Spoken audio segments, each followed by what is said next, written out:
And what are you all doing? I am not setting up the camera today because I'm having issues. And I don't feel like it. So, yeah. That it. I don't feel like it.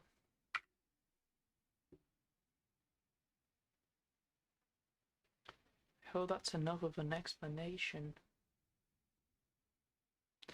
We're going to be playing the Disco for a bit longer. I don't know how long. For a bit longer. And, yeah.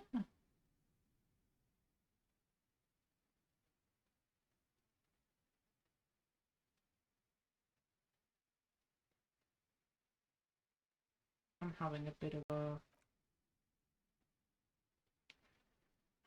I'm having a bit of the funny. I'm opening the game, that's why I'm not putting it on yet. There you go. Look at that. Clean.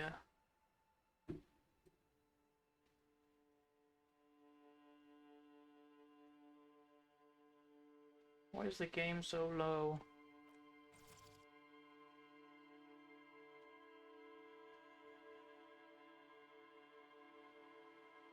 Voiceover a bit higher. UI is good there. The music looks good, so I'm gonna do that. Is that good? I hope it is. Let's keep going.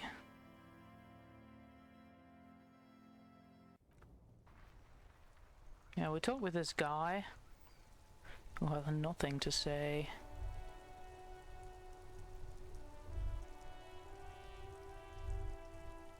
And we are supposed to be unhanging a body somewhere. Goods from the lorry haphazardly litter the surroundings. Closed for winter, please use the main entrance.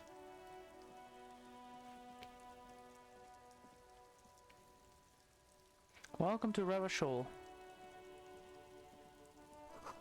A glossy magazine.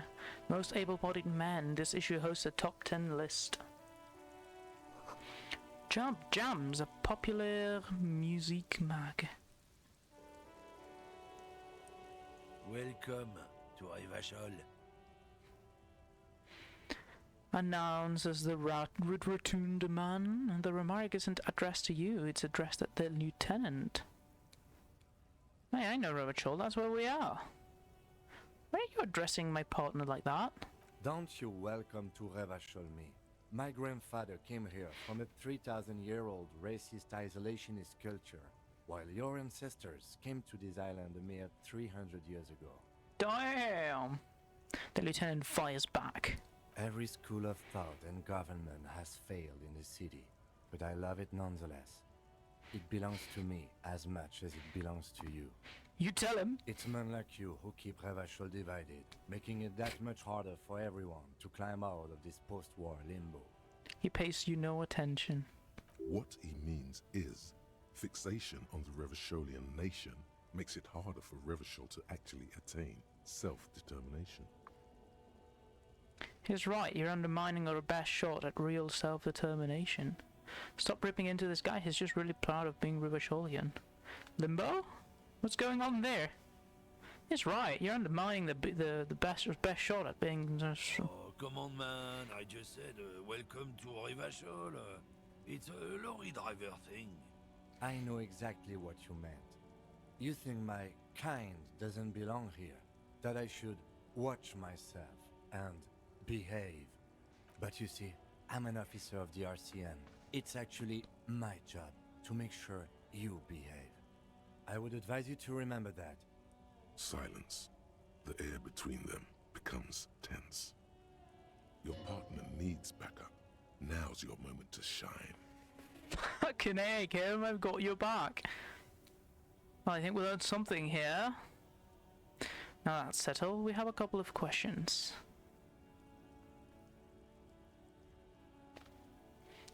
What should I do?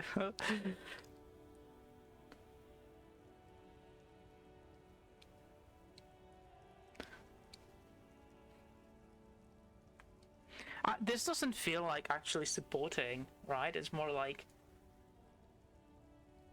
you know, I just fucking took it kind of thing, you know?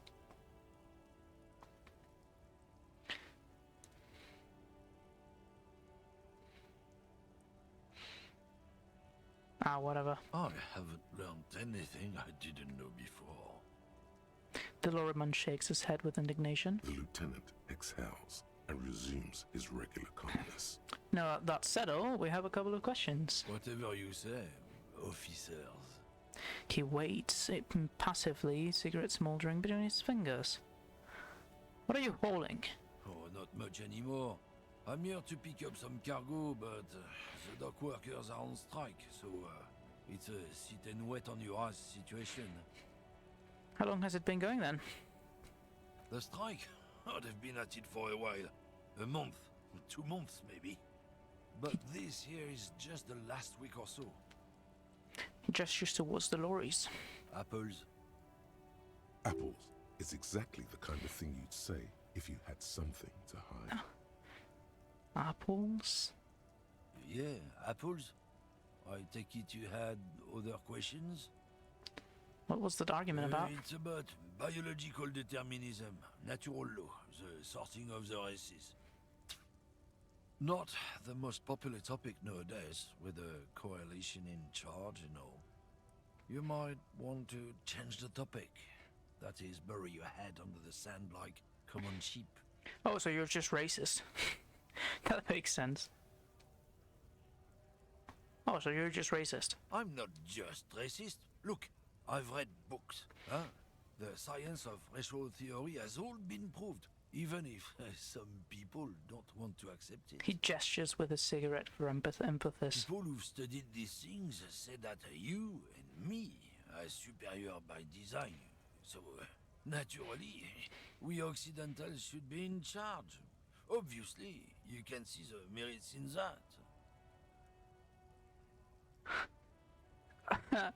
Yeah, I can really tell you're a prime example of superior being. Open your eyes. Haven't you noticed something different lately?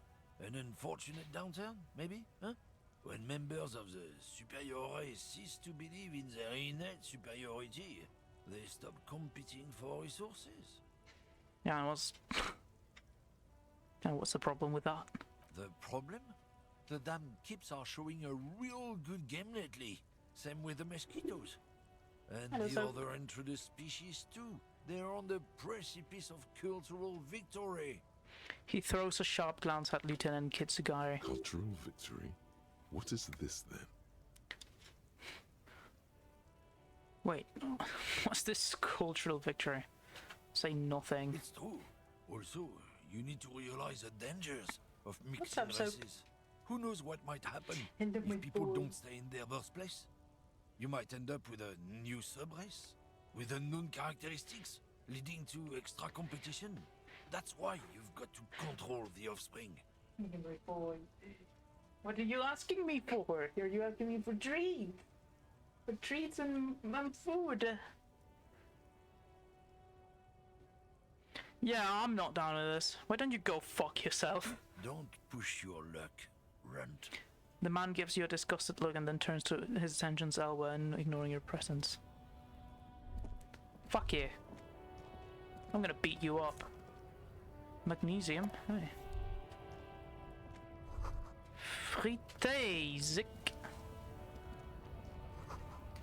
3 T's, how idiomatic. Oh, coin. Coin on the floor.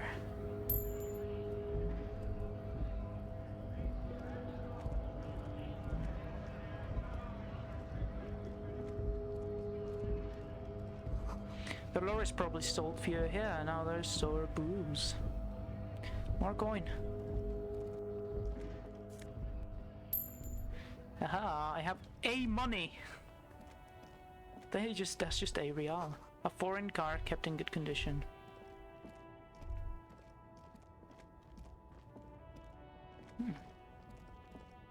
An old monument stands in the middle of the traffic island, pointing toward the sea. It looks as if it's been reassembled piece by piece, secured and mounted in the air with the aid of numerous ropes and rods. Who is this? A silver plaque on the statue's pedestal reads, "I am Philip III, the Squanderer, the greatest of the Philippian kings of Revachol, son of Philip II, the opulent, father of Philip IV, the insane." Not a good track record of mental health in that family. What did this king do? Even by the standards of the Philippian kings, old sumptuous Philip was known for his profligacy. In what way? Well, he blew through the whole national treasury, starting the decline of one of the penultimate century's greatest superpowers, the suzerain of Revachol. Continue. His own maladministration foreshadowed the fall of the monarchy during the anti-centennial revolution, an end to his family line and the monarchy on the Insulindian Isola. How did he manage to blow through the entire national treasury? Stories have it that he had his bedroom converted into a treasure chamber where he stored unfathomable wealth. Krugerrands, bars of gold, ornate weaponry, armor, and various chalices. Sorry, I'm half paying attention to soap because... He called it the Sol Aurum. It was obscene. There were whispers he slept on a huge pile of gold-dipped feathers, like some obese dragon, instead of a bed, like a normal person. Because I think he's trying to do some bad stuff. The man certainly knew how to live. The king is the king and he can do anything. Wait, really? There's no way that's true. A deplorable farce. No wonder everything went to shit. But wait, you haven't even heard about his fabled cocaine addiction. What now? You see, old Philippe wasn't just good at squandering the national treasury on gold and ceremonial weaponry. He was also a prodigious snorter of nose candy. No, nose candy. Okay, what is nose candy? Oh, this is a lot. So he was addicted to nose candy, a bloated druggie. That's what the revolutionaries said 150 years later, right before they emptied out the royal mausoleum and dumped His Majesty's mortal remains in the Insulindian Bay. Oh, that is a lot to process. His Majesty's courtiers said it helped him connect with the higher realms. What is this nose candy? Cocaine. Oh, well, yeah, okay. Where's he buried now? Beneath the cold waters of the Insulindian Bay, thrown there by the revolutionaries after they cleaned out the royal mausoleum. What happened to the statue? The original was blown apart by communards, then further damaged during the landing of the coalition's airships during the turn of the century revolution, when Martinez was leveled. Most historians think the coalition's hasty landing may have ultimately saved the statue. If the communards had more time, they would have reduced it up to even finer pieces. Who restored the monument? Some years ago, a group of liberal, artistically inclined individuals, designers mostly, thought it would be ironic to restore the statue of the most wasteful ruler of Revachol in the poorest part of the city. The statue is supposed to capture the moment it was blown apart, like an instant frozen in time, a rare butterfly trapped in amber, floating on a sea of shit. I don't understand how it's nihilistic, but it's pretty funny. People in Martinez tend to disagree, as do many prominent art critics and thought leaders with more nuanced social awareness than the young ironists. Philip III, the Squanderer, however, with his bronze face up in the air, doesn't seem concerned about what the hoi polloi think of him in death. Not that he ever did in life either. Okay, we spent a couple of minutes being around. What's this? Oh, physical instrument. Well, we need some physicality. Money! The small, wrinkled woman does not greet you. She nods along to something on her radio. A photograph is clutched in her hands, and there is a warm smile on her face. The photo, an ambrotype from the turn of the century, as golden as her smile. It's the warmth of a winter night's fire. Maybe she could give you comfort and shelter, some cigarettes and food money. Maybe she's your... Grandma? Excuse me, Mom, I'd like to ask some questions. No response. Wherever this woman is, your words fail to reach her. Grandma? Nothing. Her smile just keeps widening. Her hair is grey like lead. Snap the fingers. Wait. She's just a distracted old woman. Better to leave her alone. Why? Why? I just told you why. If you say so. She may be sick, and that's okay.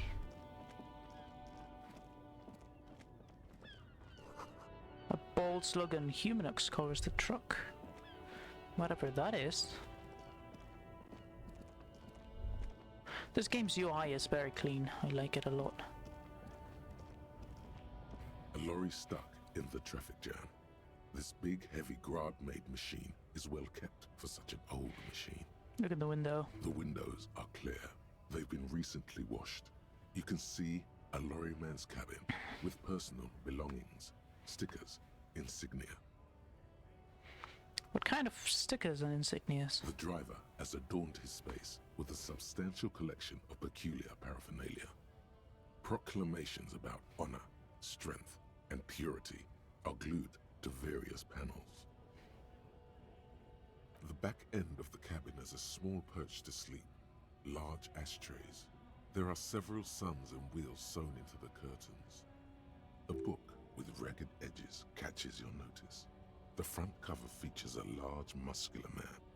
The title reads, Man from Eamdal in the Lost City of the Pygmies. Racist nationalist paraphernalia. Not unusual in this part of town. This is our guy. He grits his teeth. The lieutenant nods towards the racist lorry driver. Oh, you think this lorry becomes a tough guy? Likely, yes. This guy's proud of who he is. Drapes it all over his machine. Yeah. I don't like racists myself. Love.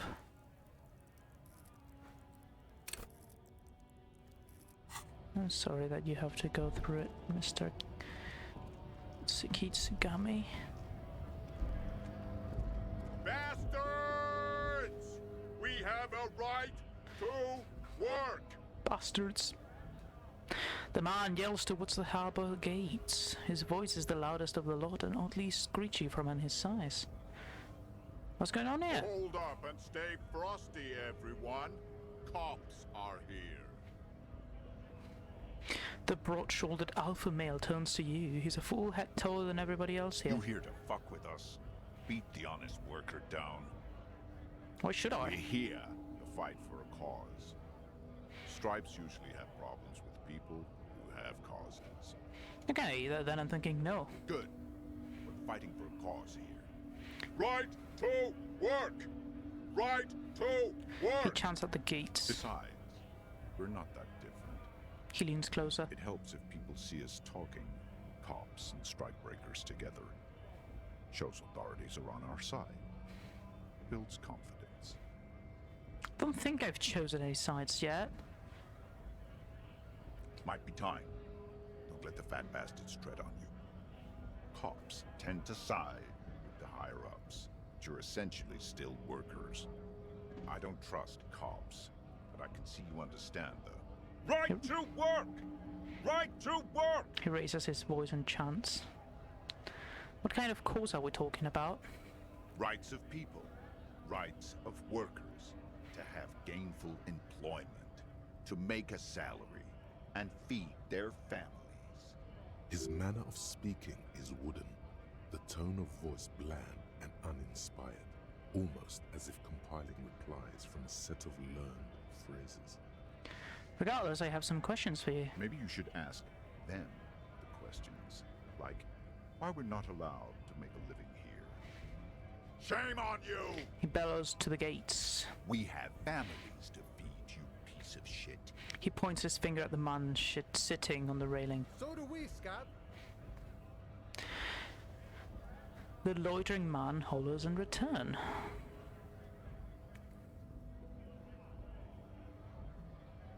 Okay, what's exactly your goal here? We were promised work. We'd be in there, working, if the bastards hadn't shut the gates. You're unable to breach the entrance? Main gate's locked. Would take heavy ordnance to bust it open. Could try to get in through the secretary's office. Oh. Door's locked. The guards blocking the way to the access panel. He points up to the stairs. And I don't mean the scrawny mess punk either. He points at the I dock mean worker. head measurer. Or whatever he is. I link on the staircase. Wait, head measurer? Huge Seminese guy standing up there on the overhead passage. Won't let anyone by. The access panel is right behind him. How bad could one guy be? You seem capable. Bad. Standing on a narrow bridge, he's got a strategically advantageous position. And he's trained. Alright. I don't know how the Union has a trained killer up there. But that one's no joke. And my men are tired and hungry. They're workers, not fighters. Why didn't you just talk to them? Like civilized folk, you mean? The man rubs These his chin. native fucks don't understand civilized. Continue. It would be better for the neighborhood if you went home, at least for now. If you can't get in anyway. No! They will give up eventually. Or get drunk. Leave the button unguarded. Then we charge. The man rubs his jaw, a perfectly lightly bearded, squared wedge. So what is the strike now? Well, this strike breakers. Honest men and women with rights to work, to be useful, not toys for corporate interests. The man runs a hand through his steadily graying military haircut. We came here to help the harbor run smoothly in time of crisis. If Union fucks don't want work, they ought to let in those who do want work. I have a question. The Why lieutenant, do all these men follow your leadership? the lieutenant looks him in the eye. You think they follow because I'm big and loud? No. They follow the rules of the market, the rules of the economy, because they were given a job to do! He starts bellowing. I want to get into the harbor too Have eventually. fun.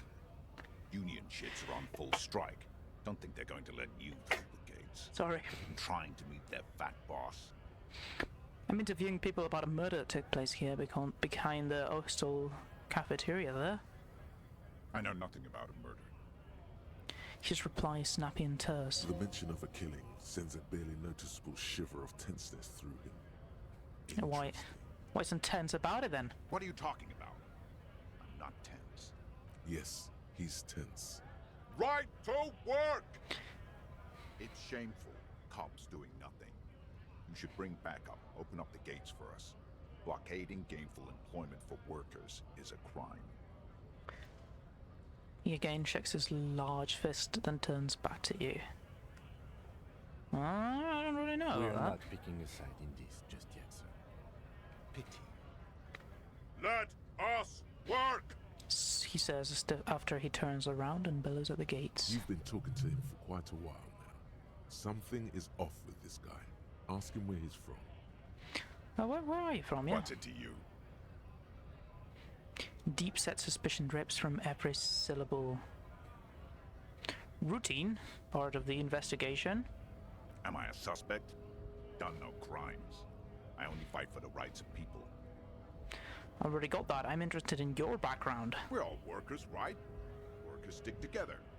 Came from the eminent domain, and Jamrock. Backgrounds in odd jobs, heavy lifting, cargo hauling, bouncer work. I know the drill. I don't really drink, but work has taken me to some. Which one is it? Bouncer work. A bouncer? Where? I frequently look at little bars. Maybe it's one I know. Worked at Territorial. ring a bell? Not right now, but I may have been there. I don't really remember things well. Yeah, I think I've been there. It was a long time ago. The man is quickly losing interest. Just going to leave now. Alright. Scab? Asks a man with a jolly eye, tilting his You're head. hazy on the notion of a scab. Smells like politics, though. Maybe it's got something to do with the flask he reaches for from time to time. Yeah, I'm a scab, poor and downtrodden, who have your first right to work. I'm not a scab, I'm a cop. A kind of a worm, content with mere survival. They come, they want to do our job for shittier pay, screwing over both themselves and us. Everybody loses.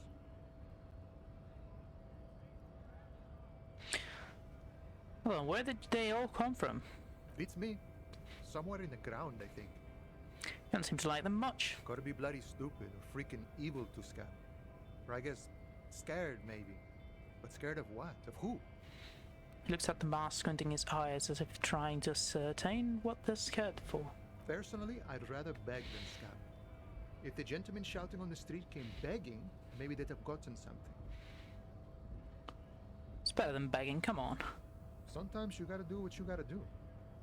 These scabs ain't begging. They ain't holding on to their integrity. He nods knowingly. No, I'm not a scab, I'm a cop. I was just messing with you. No one's He's- ever seen a cop scab. His smiles deepens his winkles even more. Imagine, you cops going on a strike, but then another cop comes in and says, "Let us cop for less money." He chuckles and realizes. Speaking of, what brings the RCM here? To the wild north? Come to see the strife? I've copped to Martinez investigating a murder. I need to know what's behind these gates I'm exploring. I'm a bit short of money right now, can you give me some of it? What's the strike about anyway? Murder, huh? That sounds like a lot of hard work. You'd never see me investigating a murder. Oh, you're right, it's almost impossible. Maybe you want to help by telling me who did it? Of course, Policia. If you It wasn't me. You can rule me out. Easier that way. If it gives you a smile. He's nice. I don't like nice. He didn't do it. It's the truth. I need to know what's behind these gates I'm exploring. My friend, I respect the right to roam. The open range awaits. He gazes over the roundabout with a glint of longing. Does this mean you can let me through the gate? I don't operate in that capacity. I'm not a granter of passage. The passage grants itself. He takes a swing and points out the stair with his flask. If it's so simple, why did the scab leader warn you of the guards blocking the way? That simple, just walk in, Aye. Walk right past Measurehead and go in. past the measure head. Yeah, the 2.5-meter tall Semini supremacist there. Walk right past him. He points a bridge above the stairs. Right. Then press the button to unlock the door. No. Then go past him again. Okay. And you enter the arbor through the office. Está. Gotcha. I think I have some questions for you The man first. whispers a jaunty tune. A coastal breeze ruffles his hair. What's the strike about anyway? You know, serious business. He I'm smiles. sure the big boss will be glad to tell you. You'll have to ask him first. Continue. He's a chatty guy. Wants to talk about the strike. Return once you've met the union boss and are on a better footing with the organization. A bit short of money right now. Can you get me some of it? Sure thing, my friend. I can help you out.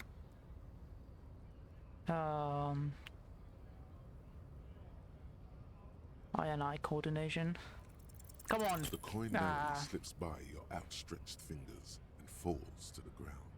Oh, I'm sorry. Didn't mean to throw it like that. It's a thing we harbor folk do, passing around cargo and such.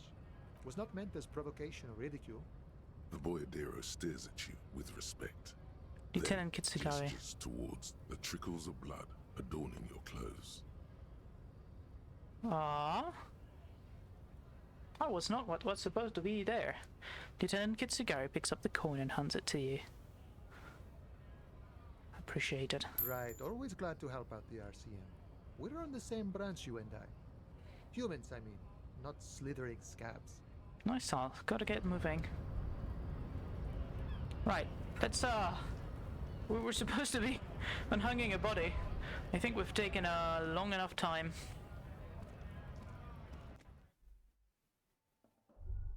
No, never mind. Sorry, miss. I forgot this was the thing.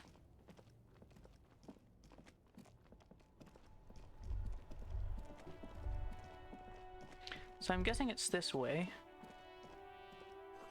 There are buttons inside, you could pick them up if you had a bag.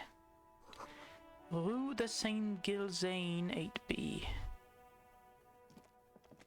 An old call box with a matrix of push buttons lists all the companies in the East Delta Commerce Center. This button looks new, but someone has removed the name card. Nothing happens when you try to ring it. Huh. This button looks new. It's probably not connected yet. He takes a step back, inspecting the other names on the list. Rivachol I-City, Fortress Accident SCA, Sleepstream SCA, Main Hall, Building B, Whirling in Rags, East Delta Pinball, Sleepstream, Faber and Staxi, the rest has been burned off. There was Fashion Atelier, 24-hour window, Artemi Teps, Boxing for Young Athletes and Gym, Andro Orlando Hair, and Main Hall, Building A. I think for now we are okay. That's a closed door. It's fenced.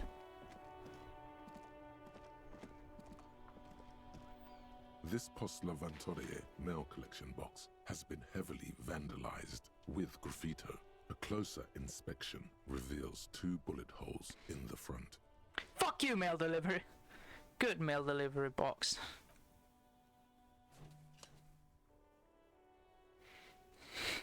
The box seems happy. Eat shit, pig. Fucked by the coon. And St. G with a crown have been scribbled on it. Jenny is a whore, and best set mailbox also. Been there.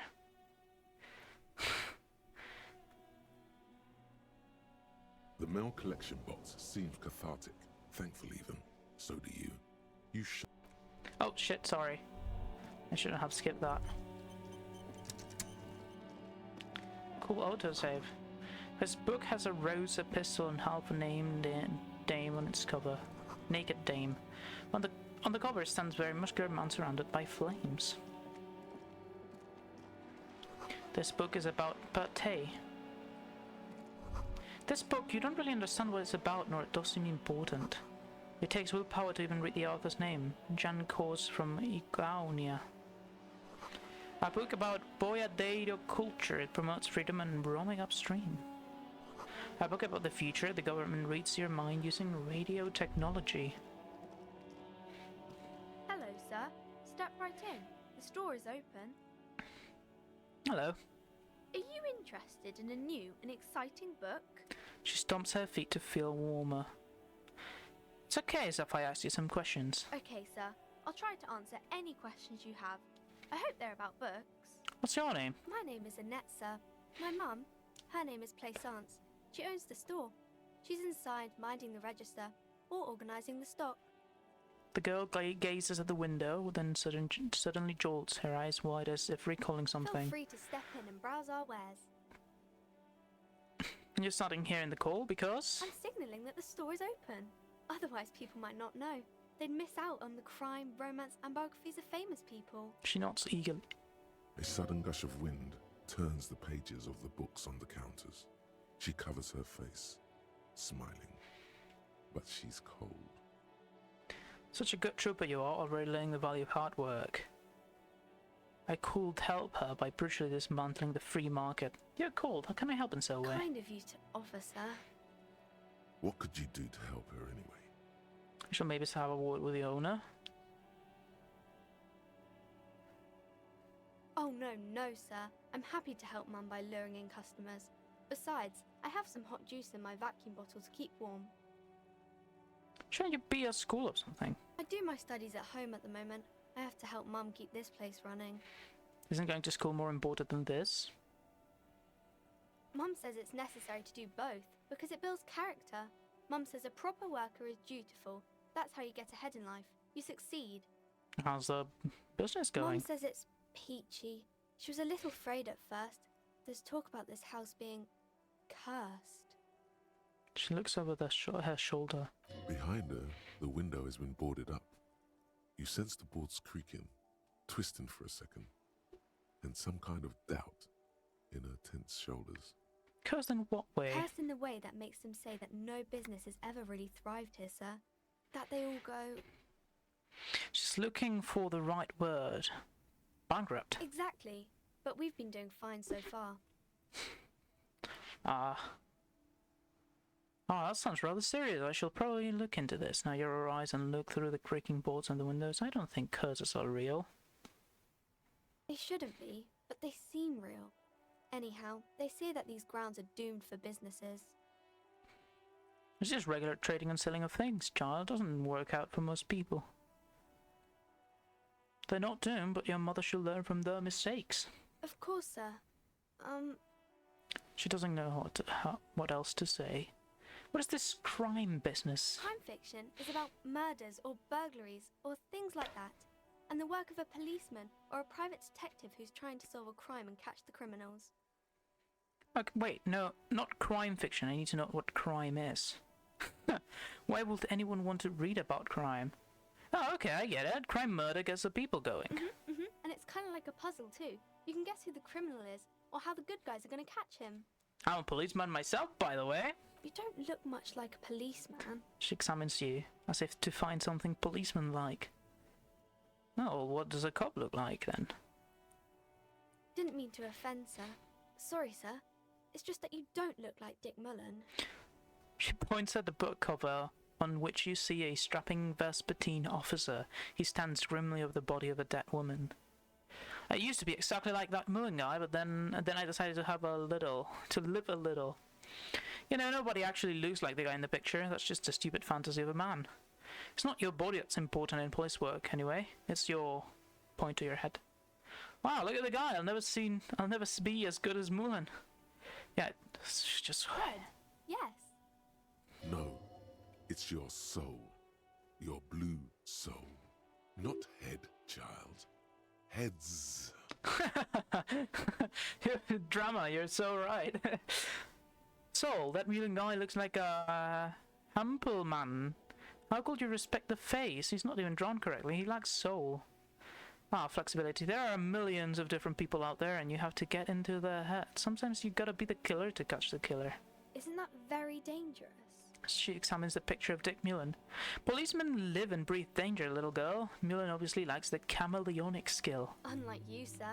He's just a fictional character. He's no match for you. She smiles mischievously. Maybe you can show me some real police work, sir. Like in the books. I'm going to deduce. I'm going to deduce something now. I'm deducing. I'm about to deduce. Who are these famous people? Oh, kings and queens and generals of old, or artists and writers, or musicians, those kinds of people. There's usually something extraordinary about them. She scratches her old reddened cheek, then continues. I think that's why people read them, to find the secrets of their fame. Seems like most people who read those books fail to get more famous from reading them. Reading those doesn't make the readers more famous, does it? But it does make the famous people more famous. She smiles gleefully. Fame sounds delicious. Maybe someone will write a book about me one day. Famous for vain people. I have better things to do. These famous people sound like a bunch of dorks. Annette's expression remains ever so helpful, but she doesn't say anything. No, never mind. I had literally nothing else to say. Okay. What is romance? It's the type of book where there's a rich lady and she has to choose between the good man and the bad man. She smiles at the thought, perhaps imagining herself in that situation. Or there could be a story about a poor lady getting a rich man. It's about man and lady business, sir. What about a poor one getting a rich lady? It happens, but usually the guy gets rich in the process. Or should actually be rich himself, but has lost his family property unjustly, like during the revolution or something. Oh, I see. Those are unhappy books, for most of the pages. People sad about what they have lost, but then it all turns out just fine in the end. What about when both of the men are bad? These are not very common.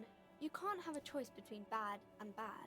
Nobody wants to read a story like that. What if it's written really well? Well, maybe then it's fine. Maybe if the lady then decides not to pick either, because she doesn't need a bad man.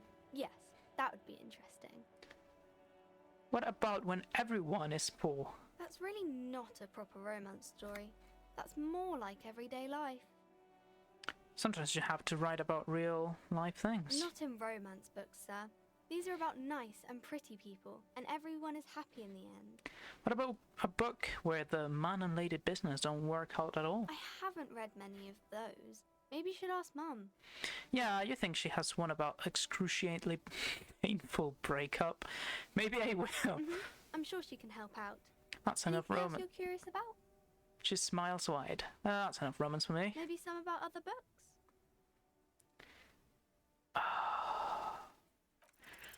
You fail to deduce anything substantial. She waits intently. Oh, actually, sorry, I can't use anything. It's okay, sir. A small disappointment rolls over her, but she promptly gets over it and says it's okay, sir. You disappointed a small child. Well done, Gem. Okay, bye. See you around, Annette. You disappointed a small child. What a horrible thing to say.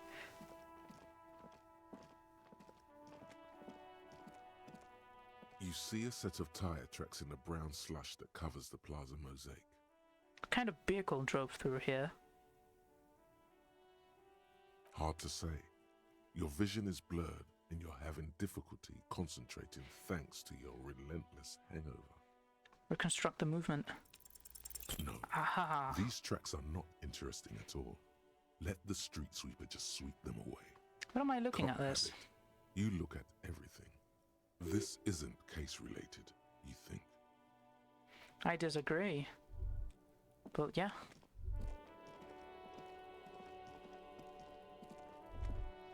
Oh.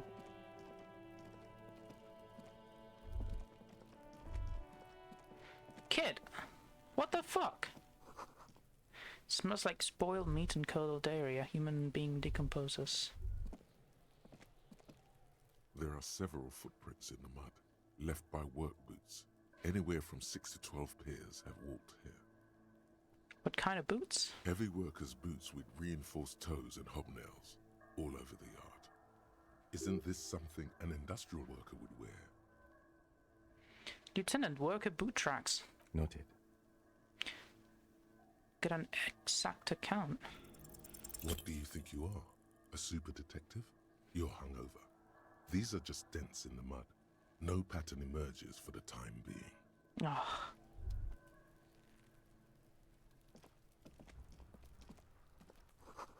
The winch mechanism has been oxidized for some years. An inconspicuous pile of the roofing material, Eternite. What is this? It's nothing. Someone just left some roofing material slanted against an old shack. No, I don't trust that. I can't move out, Lieutenant. If you block my way.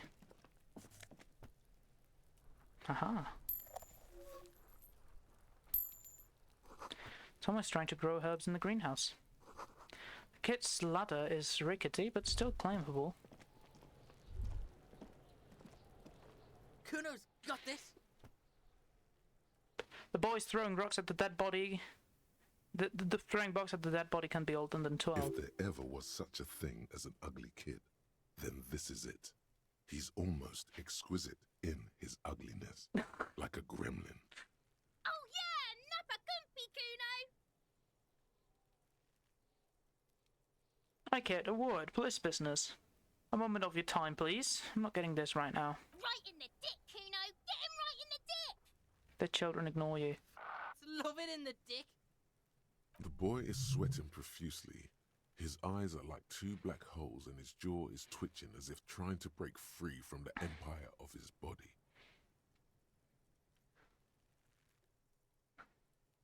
Stop throwing rocks at my crime scene. Kuno, yeah, right in the mouthhole. They pay you no heed or pretend not to notice you. Shits himself. The should throw the rake at him, Kuno. The fuck? Does Kuno know what a rake is? Kuno's not a gardener.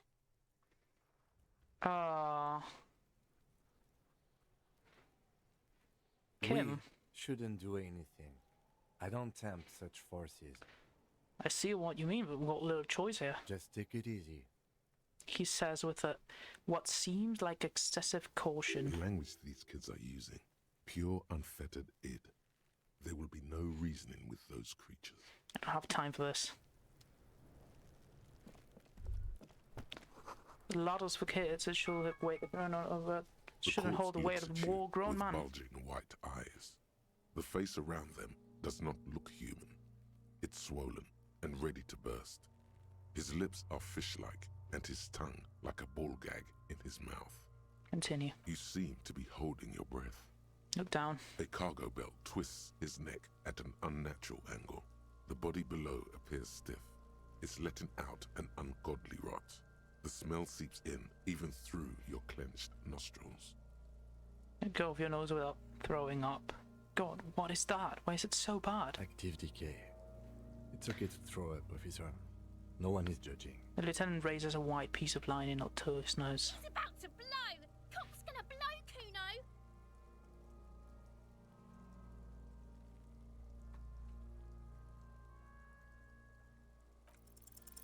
The smell is repulsive. It pushes in from your mouth, more instant and more familiar than anything you'd expected. More fever than odor. It fills your mind, flushing you from within. Try to walk away.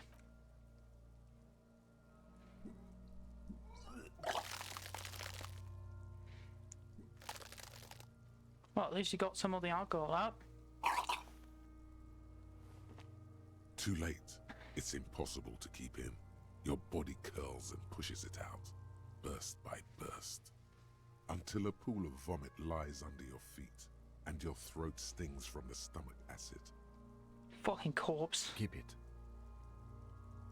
The lieutenant hands you a blue checkered handkerchief. Thanks. The hangover is clearly making this worse for you. You could use some ammonia to clear your head. You think ammonia will help? Okay, what did you think it will help? If you can handle the headache. Some officers use it to deal with cadaverine odor. No, but not you. I can't handle the headache. It's more likely he can handle the smell, unlike you. I don't need that shit. Sure you do. You just threw up a lot. Okay, where do I get it That from? young woman, the gardener, mentioned she used salts for the smell. He nods towards the plaza. If she doesn't have any, there might be some in the frit store nearby. Continue. Acquiring ammonia will provide a modifier to the white check. Modifiers make checks easier and allow you to retry them. Alright. We got the handkerchief. The handkerchief given to you by Lieutenant Kitsudaki. One corner is adorned with lace and a tiny embroidered portiere. Right, so I need ammonia. How about this? This trash container is locked. The sliding lid has a padlock that says, "Whirling in rags." Continue. There's something in there, not necessarily connected to the case, but still. Looking at... I'm looking... Why am I looking at you, trash container? You're just a trash The body container. is downwind from here. Maybe you prefer the smell of garbage to the smell of death. What do you think will be in here? Trash, food waste from the cafeteria. They lock these containers to keep the derelicts from flocking in. Could be evidence too. Yes, I feel like there is something here. Seems like a reasonable assumption. Mm-hmm. He leans into his spectacle. How do we get the lock We open? could try using a pry bar. There's one in my motor carriage, Or, Lieutenant? or we could ask for a key from the manager of the Whirling in Rags. He probably has one. He might also have information. This is better than the pry bar idea. Mm-hmm.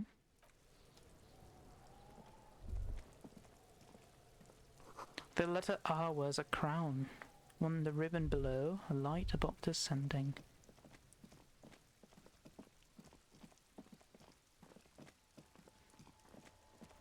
Let's escort this out first. It's raining again.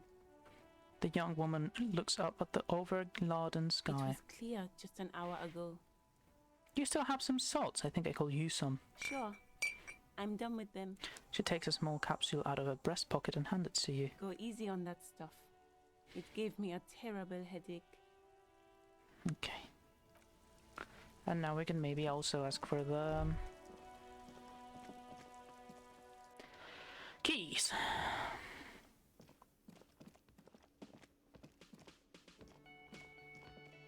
Can I help you?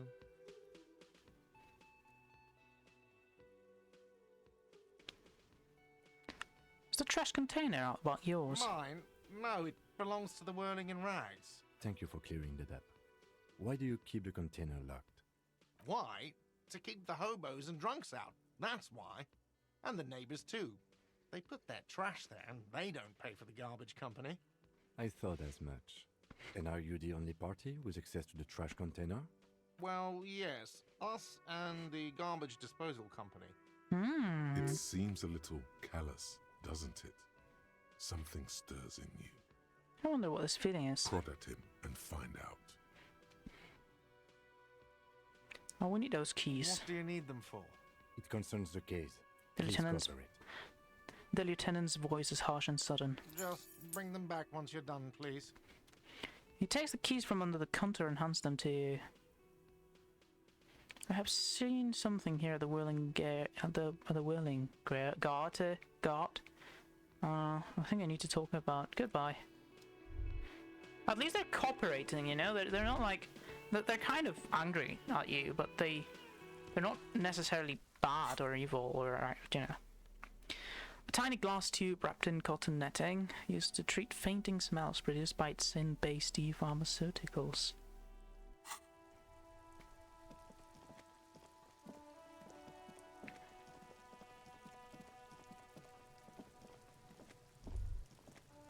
This is the logo of the municipality of Rivachol. This trash container is locked. The sliding lid has a padlock that says Whirling in Rags. Open the padlock. With a well-oiled crack, the lock pops open. It should now be possible to simply raise the lid. Don't. Maybe you shouldn't. Did I just have a premonition that there's something in there? I opened the lid. The smell of rotten food rises to greet you. You see soggy cartons, dirty rags, and organic waste. We're just in time. The This lieutenant hasn't appears been in. emptied for over a week. Look under the boxes of carton. You see milk and egg rest with one broken egg in it. Some pasta wrapper. Picking up the soggy packages somehow feels familiar. A box falls into pieces in your hands. Batiste Soleil cereal. There are plastic pasta packages below. And turbo noodles. Nothing of note, however. Pick at the rags. Among the threadbare kitchen towels, something catches your eye. A pair of denim trousers. Grab them. As the legs of the slime-covered jeans begin to unspool from the garbage, a rank corpse smell fills the air. Oh. The victim's clothes? Cadaverine odor is faint. If these belong to the deceased, they were removed when he was still in the early stages of decay. The lieutenant smells them. Drop them in here, officer. The lieutenant produces a black plastic bag marked evidence from his pocket. Guitar marked blue jeans. Pockets empty. Or emptied. He wore them with a belt, too. A white belt. The loops appear stretched, but The lieutenant quickly searches the jeans. He looks into the container. the belt is missing. That's it. Do you see anything else in there? I have another bag here.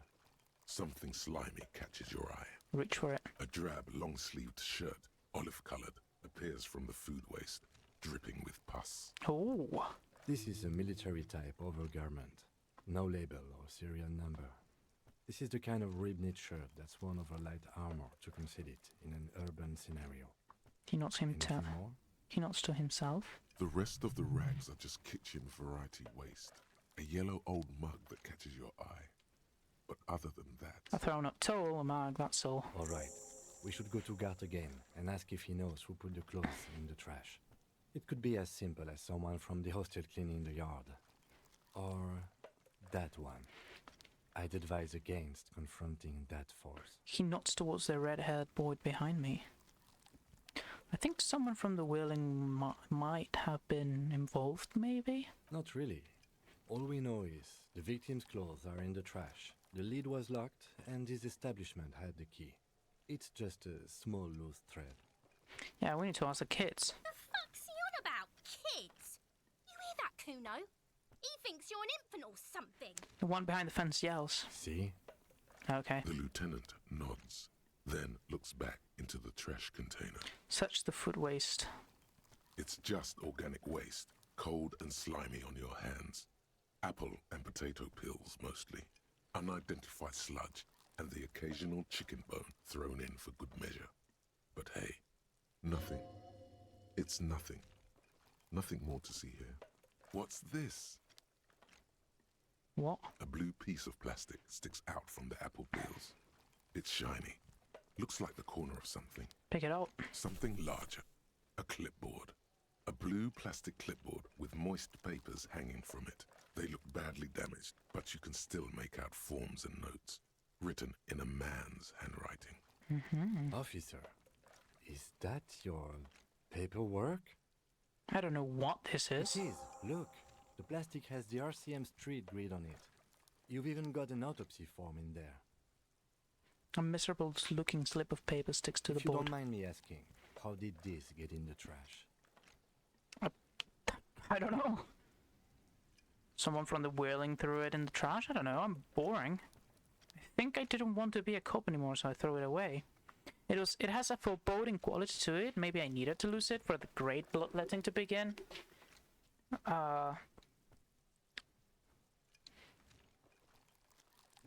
Boring. Try dangerous. You should do a thorough inventory of that. Be sure some has not fallen into the hands of the RCM's enemies, organized crime or worse. Official notes sometimes contain informants' names, even undercover operatives. Okay, I'll do that. It would also not hurt to start taking notes on the case. Now, tell me what your eagle eyes see. Or are we finished?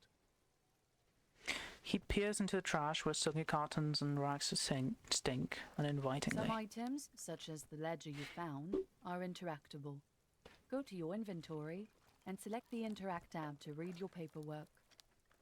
The mug, I'm getting that mug too. You pick out a broken mug with an oddly racist depiction of the yellow man frolicking in saffron.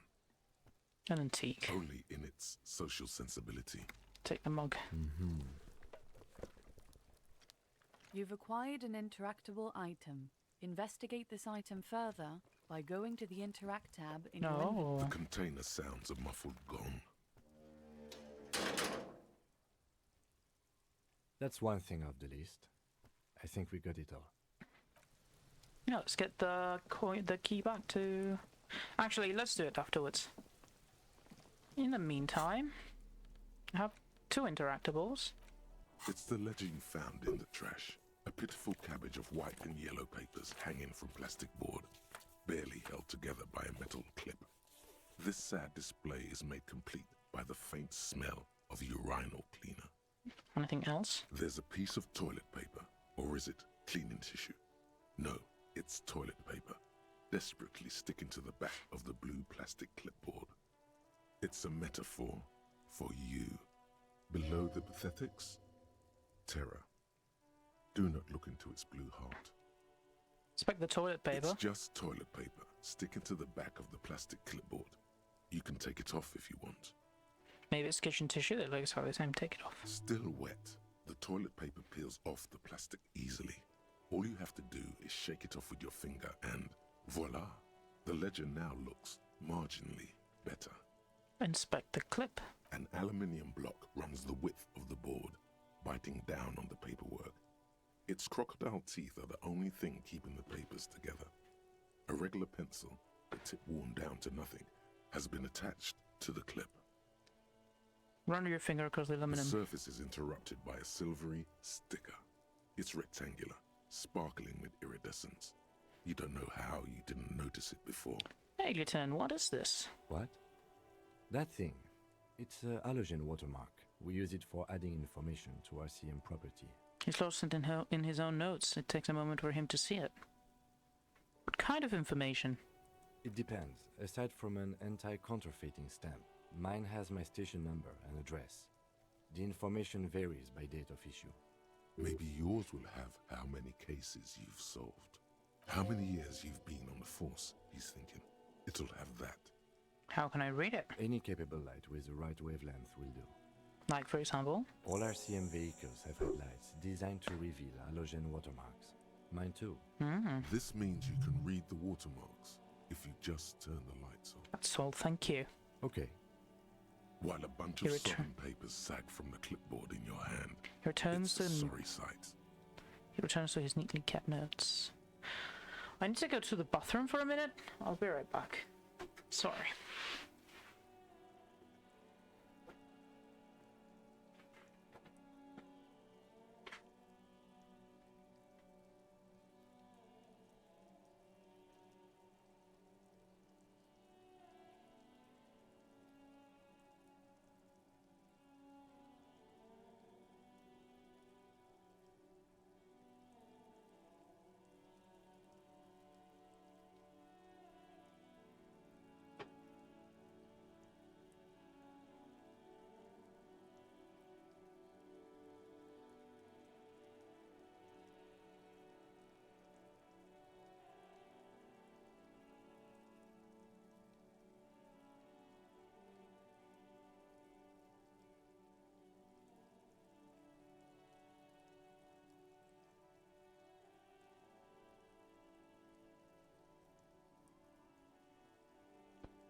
Not even a joke, lad. Oh, this hot bag has helped my pains so much. I am so happy to have this hot bag. I may put more hot water in it soon. But it's made me feel way better. Oh, I don't have as many cramps. Where's the white papers? They're not exactly white. They're yellowed in patches by sunlight and alcohol, and covered in dense blue handwriting. Ink escapes into watercolor patterns, reaching its tendrils across entire pages. Shit. The paper itself is checkered, with faint red lines, forming short paragraphs. Once in a while, there's a red stamp that exclaims, "Case files commit to paper." The case files themselves are plenty. You count more than 100 sodden, crumpled up, earmarked pages falling apart in your hands. They appear to be sufficiently organized and extremely dense, if mostly illegible. What's in there? What are they about? Work, strife, poverty, the Jamrock Quarter. These are handwritten logs of investigations dating back to January 51, this year. The exact number is hard to estimate due to missing pages and an odd naming convention. But there are at least 20, maybe 30 cases undertaken Not completed, mind you. It's the middle of March. You have attempted 2 cases a week on average. Is 2 cases a week a good case load, Lieutenant? There was a mention of a naming convention here. I have to open an official case. Is there room? Yes, it appears you employ a, shall we say, robust yet literary system. Each investigation has its case number written on the margins. Yet, still more tellingly, most are accompanied by a name. A title, one might say even. One that draws inspiration from snoop fiction and vespertine cop show staples. Oh my, and they're written in capital letters too. Yes, all caps. One is called The Next World Mural. Another, The Square Bullet Hole Murders. Another yet, The Unsolvable Case. More? Others appear more light-hearted. The guys on a couch in an unexpected location, and the murder at the Ukar Parlor. Even the rare article-free collapsing tenement. Murder features prominently throughout. Continue. It's going to take an effort to piece these case files together, but it can be done. Once you're done inspecting them up close. My cases appear to employ some name. No, I don't think that's a fair question. I have to open an official case. Is there room? There is, for precisely one more. 15 pages near the end remain untouched by the damage. The checkered grid forms a structure of passages, breaking the case into subtasks to accomplish. Once all the tasks are accomplished, the case is complete. Commit to paper. Sadly, the ledger only comes with an old, worn-down lead pencil. It's unfitting of this monumental event. You have a pen? The lieutenant looks at his blue notebook. 2 fat, shiny pens hang from the binder, like large caliber bullets on an ammo belt. He is not really saying anything, just standing there, looking at them. Can I have one? Know that I give this to you with resentment. With this beauty, commit to paper. The tasks you've completed flow out of the blue oblong pen in a brash freehand, uncannily similar to the rest of the letters. The wording comes easily. It's almost robotically simple. A language developed for mental rigor and simplicity. Inspect the victim's body. Interview the cafeteria manager. It's not exactly poetry, but poetry would be out of place. How's that the ones you already A finished? satisfying slash sounds across the paper. You're done, it seems to say. And you, and you. Things to be done and things already done. The composition of reality. This is an extremely useful tool for a detective of the citizens' militia. Now all that remains is to name the case. Have you by any chance named our case? No, actually. Any ideas? The Furies are at home in the mirror. The setting sun. Shit on a stick. The Hanged Man. Great. That's great. That's actually what I was thinking too. The Hanged Man. Good, strong name. We have a very good name for the case now. I'm going to start calling it the Hanged Man. It's good we sorted this out. I'm still inspecting these. You don't exactly close them, so much as distance yourself from the smelly papers. Browse the They're a yellow little further papers. from your nose now. In the back, you see thin, translucent copy of paper. Some neon yellow, some bright red, all covered in boxes, like marching armies. These look like official forms, waiting to be filled out. Then rip them from the binder and hand them out, according to type of form. What types of forms are there? 3. The topmost are misconduct fines, the middle ones are station calls, and the bottommost are field autopsy forms. Each is easy enough Sorry to make for the sense of. messages. They are mine, by the way. You don't have to be an intellectual giant to do police work. My boyfriend is finally being able to talk with me, and he's sending me a lot of messages. You don't have to be an intellectual giant to do police work. Field autopsy. A dozen pages of thin copy paper, bright red in color. You see the parameters of a deceased human form, waiting to be filled in. Age, sex, condition of internal organs. Station call. These are quite sinister in tone. They give a date and time for the person to appear at the specified precinct police station. Below the call are the criminal charges you risk by not appearing. Misconduct fine. A monetary penalization ranging from 20 to 250 real. Severe cases allow for 1,000 real, but that requires special paperwork. The details of issuing these fines are spread out over the rest of the fields, but they appear pleasantly vague. Enough of these. Yes, all that remains now is to fill those forms and hand them to people. Fines for wrongdoers, interview requests for bad guys, and field autopsies to dead guys. The rest of the stinking cellulose is much worse for wear. Being sandwiched between the board and the rest of the paperwork must have spared the fragile copier paper. Put the ledger away. Yeah. This broken-eared mug somehow made its way into the whirling and Drax dumpster. It depicts a person of Sumerian descent, frolicking in a field of saffron flowers, buck-toothed and grinning feeble-mindedly. It seems to be a cheap knockoff of some colonial era It's just antique. a racist mug. What's there to read here? Not much. There's quite a lot to read in here, actually. Look at all that content. Oh boy, here we go. What are you going to say about a broken, tossed-away mug that you dug out of the garbage?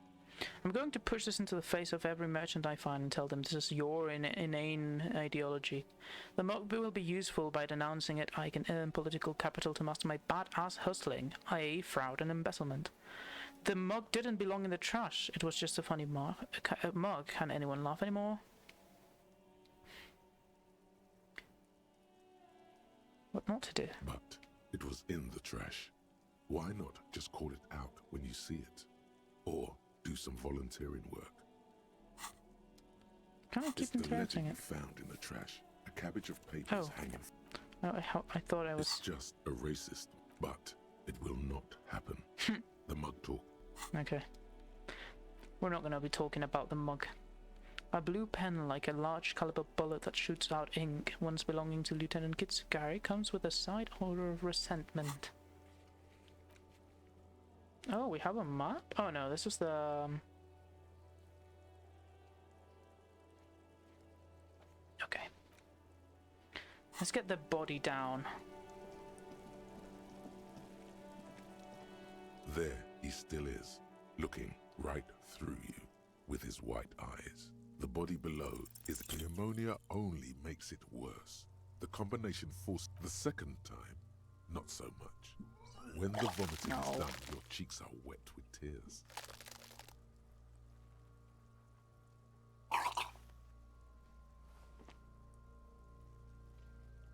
I don't think I want to be a cop anymore. Nor does the wind right now.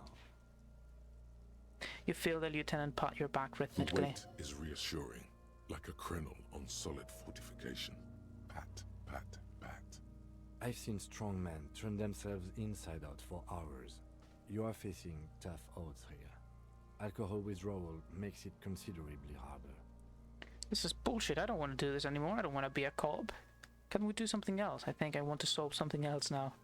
Do it without me. I just can't keep it down. No. This is a two-man assignment because it needs 2 officers to complete. I need your help. He throws his hand and looks at you in the You need eye. to get your shit together. Okay. We should go talk to the locals. Find something else to do while the wind changes. It's pretty bad right now. You've gained a thought. When this dialogue is over, go to your thought. Give it half an hour. Get yourself together. Then come back and have another go. How are thoughts? Volumetric shit compressor. Your shit is apart, and it's rather unbecoming of a cop and a human being. It's supposed to be the opposite of that. Together, compressed in a small area to achieve solid level of shit comprehension. Squid your butt cheeks together for 30 minutes. Do something similar with the 2 hemispheres of your brain. Talk to people. Maybe that will help. Oh, I can do that at the same time, or is it a... Oh! And this is active all the time? Ah, that's cool. I didn't know that. Oh, I could have been advancing onto that. Well, we shall give the keys back and finish the stream. I think it's a good time because I have to go. So let's give this stuff back. Can I help you? Here's your trash container key. Thanks. I hope you found what you were looking for. The victim clothes. How strange. I certainly didn't put them there. Maybe you didn't remember. Maybe you were sleepwalking or in a fugue state. Could someone in your staff have put them there? Sylvie had the keys before I got here, and I can vouch for her. I can vouch for all my staff. None of us would tamper with the crime scene. Who else has the keys? The trash collection service, CS Municipal. I don't see why they would put anything in the trash, though. Ah, the elusive CS Municipal. I doubt we'll be able to track down who was sent here last and when. This will have to be one of those little threads that solves itself down the road. Thank you anyway. He turns to the man. Maybe you don't remember putting there. Thanks, let's talk about something else. I've seen something here at the Will and Great. I need to talk about it. Thing? I saw a sign that said the mess hall is reserved for the Union. Something else, yeah. Yes, not the whole damn Union, thank God. Just the nastiest and loudest faction. He tosses his head in disdain. They come here in the evenings. Dumb, unruly types. Think they're big shit. But they're good customers. They place big orders and always pay on time. Okay, He I get hates it. the Union, but grudgingly recognizes its power over him. So he's directing his frustration at you instead. Retaliates. It's a shame you gotta suck up to the Union to stay afloat. Let it go. You're about gratuitous We should baiting. find out who this Lord faction is, occupying the booth. Loudness means talkative, and we need info. The lieutenant gives you a meaningful nod. How do we find them? We don't. We have to wait. They'll show up sooner or later. Men get hungry, even striking men. If not today, then they'll be here tomorrow. He looks toward the booth. There are these things called days. You sleep between them. He's saying they'll come after you've slept. Just making clear you got that. There's something else I want to talk about. What? By the way, you should come back to this thing-based questionnaire if you see anything interesting in the whirling later. Okay, goodbye.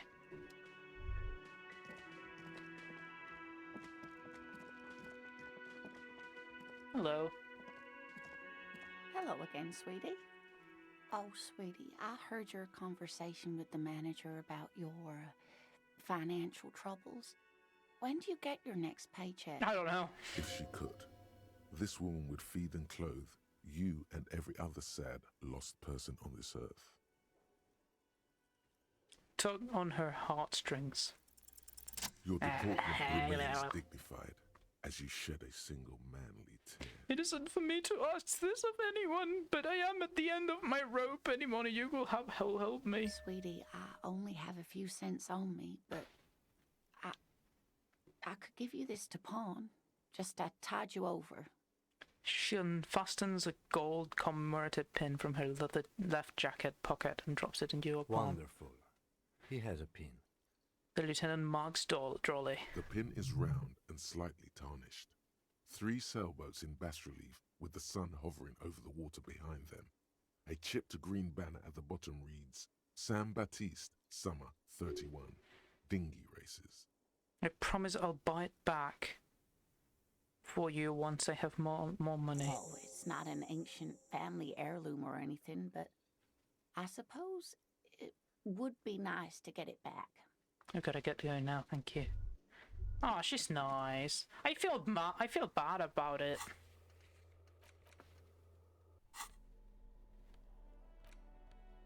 This unusual, tasteful pin was produced to celebrate the Saint Baptiste Summer Dinghy Races 31. It was a warm glow of a well-loved memento. Hello, Axel. You come just as I was about to leave. I'm so sorry. I'm so sorry, Axel.